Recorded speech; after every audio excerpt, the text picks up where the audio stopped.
Okay, so I'm looking to start this a little bit late in the day, but I think I'm going to give it a go. So, just a quick one. This is MPK Vision roof light. I went for this one because I wanted the Dometic Heki MIDI one, but it was 500 quid, I think it was, brand new, and this was 279. So, and this one looks a bit better from the top. It hasn't got that horrible white ring around it that probably goes yellow after a while in the sun.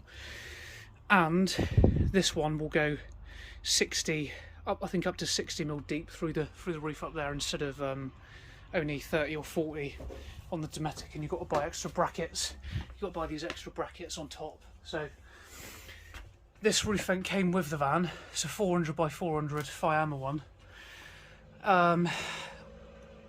I just want a big roof light. I think it'll look really nice in here. We've also got one at the front here, but we want one at the back so we can stargaze a little bit at night. So I think I'll leave that one in. I mean, this is normally the place you would put the roof vent, a skylight, sorry, because this is much wider in between the structural beams here. So I'm taking a little bit of a risk by putting it here. So here's a little stencil of size, and that's the size of the cutout. So as you can see, it's very close either side to the support beams. So these support beams might actually come in as a little bit of a frame for the roof light. So I am going to be cutting a little bit into these here. As long as I don't cut all the way through it, I think it should be fine.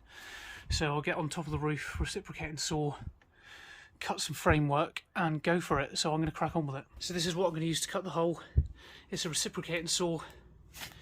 And then these are the blades, so I'm going to use these ones here, the metal cutting ones. I've cut windows in with these loads of times, and it's really good. It doesn't distort the panel. You just got to make sure that you've got the speed up nice and high and you're going fast enough, because if you slow down and it picks up, it will bend the panel. But that's probably the best thing to use. I'm just going to drill out 4 holes in each corner. So I'll get a paint pen now, or a marker pen, mark out where I need to be, drill 4 holes, and then go on the roof and cut the rest from the roof. So another problem I have, so that's roughly where I'm going to be cutting. Another problem I have is this is just on the rib here. It's actually just cutting into it. So what I think I have to do is slice either side, and then I'm going to try and unbend this rib so it sits flat, so the roof light's got something to be glued onto. I think that's the best way to do it, because these parts here, once I cut this out, the rib ends just there. So once I cut this out, there's no rib at the front, so it's going to sit wonky. So that's the way I'm going to play it, I think.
So I was missing a bracket. It'll probably turn up somewhere. I've just found it. So I've got all the clips in now,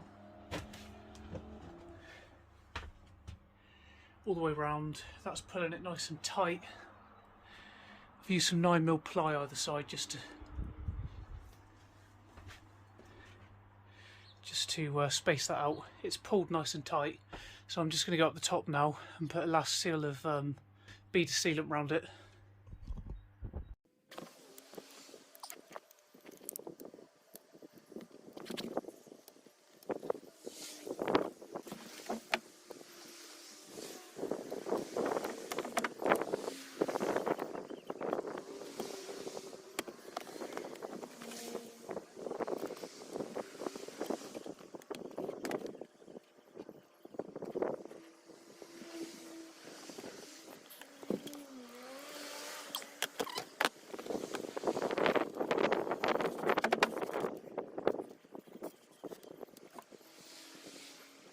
Okay, so I am done now.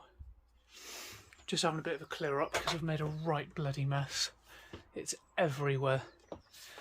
I think no matter what you do, even if you think that you're gonna not make a mess by covering all this up and doing it from the top, you'll still get it all over the roof and it will just be all over the place. So just do it on a dry day and clear up after yourself. I had to go right over the whole van with a brush, hoovered all the roof, hoovered all around this, hoovered in here, brushed off the windscreen, above the windscreen, all the windows all the way around the back of the van, because it gets absolutely everywhere and there's not really much you can do about it, to be honest. Yeah, it's all in now. So as you can see, there is not much of a gap between... Hello boy, you wait there. There is not much of a gap between the two beams there, so my thinking was I wouldn't need to worry about a frame this way because it's so close to the support beams. So all I'd have to do is just put a few bits of wood in either side there, some 2x1 batten, just so it pulls down nice and tight. And this is just glued in. I don't want to screw any more things through the roof, so it's yeah, it's pulled up nice and tight.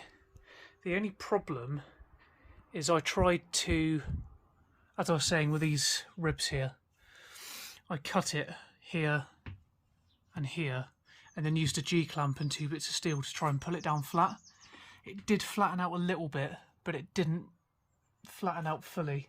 I think it's made it a bit better and it's given the sides a little bit more surface area for the glue to stick to, but it was a bit of a hack job. So yeah, if anybody's wanting to try and give this a go, just give it a go yourself. What's the worst that can happen? Just cut out a stencil, size it up, cut it out. Easier said than done, I know, but as long as you cut your hole nice and square so it drops in, all you've got to do is just make sure you touch up the edges with a bit of paint and seal it in. It's not too bad to do, to be honest.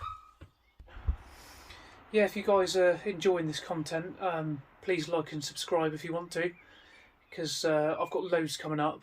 I'm doing the full build from start to finish, so there's loads more coming up. So if you're interested, like and subscribe, and I'll see you in the next one.